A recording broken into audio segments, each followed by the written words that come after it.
The thing on the farm.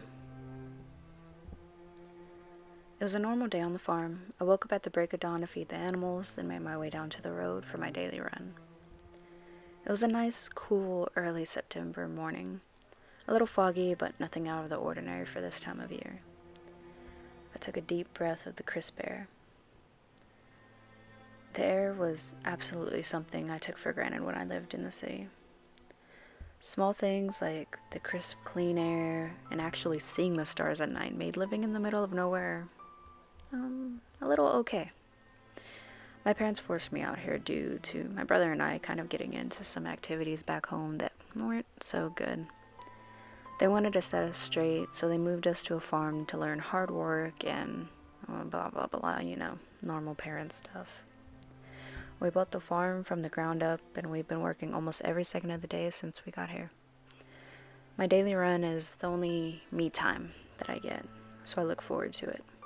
It's peaceful. I finished up my stretches and put on my Walkman and made my way down the road. I always ran down the path until I got to my neighbor's farm. I'd wave to them, maybe talk for a bit, and come back home. They lived a good ways away, so I knew I was getting a pretty good workout. In my head, I was thinking about the list of things my mom had told me to tell them today, when my radio started making a weird, kind of like a whoosh noise. I don't know. The songs weren't skipping or anything, so I knew it wasn't the tape. I just figured it was my headphones rubbing my ear or something, and I just carried on. At some point, though, it kind of got annoying. I stopped to take a look at the tape. Maybe it was messed up. I was investigating for any type of scratches, but then I heard the noise again. I froze. Where was that coming from?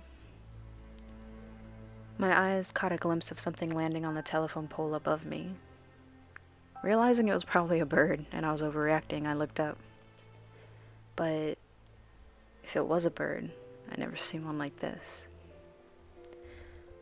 It had an owl-shaped head, round yet slightly misshapen. Its body was about the size of a small human, maybe even mine, with some of the longest, largest claws I had ever seen. Its wings stretched about 3 feet down the pole. It made my stomach sink when I looked at it. Then finally I looked up at its eyes and noticed it was staring right at me. I slowly began to back away, but it shifted when I moved, as if ready to take off after me. I panicked and fight or flight kicked in. I just ran. Probably not the best idea, but what else was I supposed to do? I immediately heard the flapping of its wings above me, loud as hell. I ran in zigzags for a bit, as if that would help, but it began making some noise. It was high-pitched, and it kind of hurt my ears. But it scared me enough to run straight for my neighbor's fence now that it was in my view.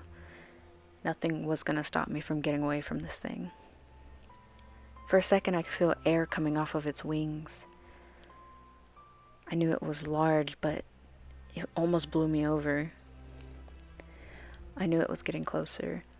I let out the loudest scream that I could, hoping that my gun-toting neighbor would run outside with his rifle and shoot this damn bird monster thing.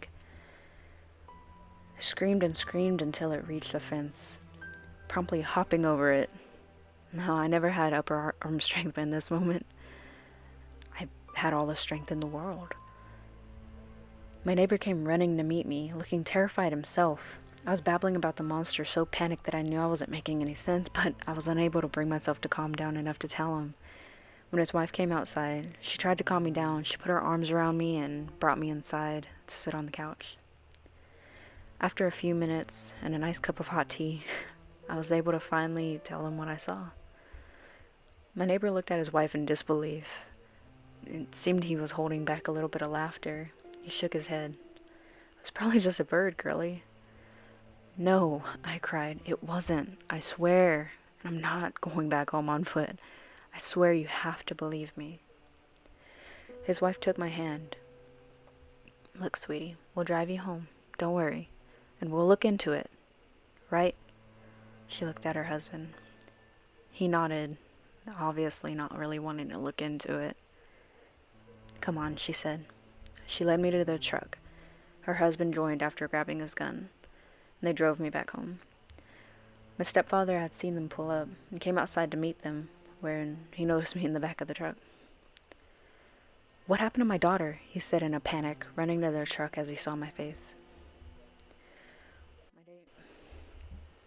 My neighbor took him aside, and we told him what I saw. He looked shocked. "Well, let's go look at the light poles. It could very well just be a bird. Maybe it looked bigger at the angle you saw it." I just shook my head no. Why did no one believe me? They loaded up the longest ladder that they owned, brought their guns, and made their way back to the road. I waited in a panic for them to return. I prayed and prayed for a good 30 minutes until finally I saw the red truck coming back. They pulled into the driveway and got out the truck. I'll never forget their faces as they made their way to us. "What did you find?" my mother asked, noticing their faces as well. My stepdad rubbed his mouth and then scratched his head. "Well, she definitely didn't see something small, that's for sure." "What do you mean?" my mom said, folding her arms. He paused and then shrugged. The damn light poles had claw marks gouged in them. It looked like every single one of them had the same marks, large as hell. Looked like whatever it was jumping from pole to pole. The marks were the size of my damn forearm. I never seen a bird that big down here. Had to be a huge thing to have claws that big, and heavy with how deep the marks went. He looked at me. "Daughter, you ain't ever gonna run down that road again. Not unless I'm with you, you hear me?" I shook my head yes. "I don't even want to step out to the road again, so you don't have to worry about that one for me." I thought for a second. "Do you think it was following me the whole way?" He frowned. "Now, daughter, I don't want to scare you." "I can't be any more scared than I already am, Dad." Nodding, he replied, "Yes, it definitely appears so." I just nodded and looked down. I already knew that. I'd heard its wings for most of the time that I was running. I just didn't know what it was. What did it want? What was it gonna do? Was it just gonna kill me, or was it just chasing me for fun? I never found out. I never went on my morning runs again, and no one ever saw what I saw. For years I've been trying to figure out exactly what it was, but I've never even seen anything close to it. All I know for sure is that whatever it is, it's still out there, and it may still be terrorizing people. So, maybe stay inside.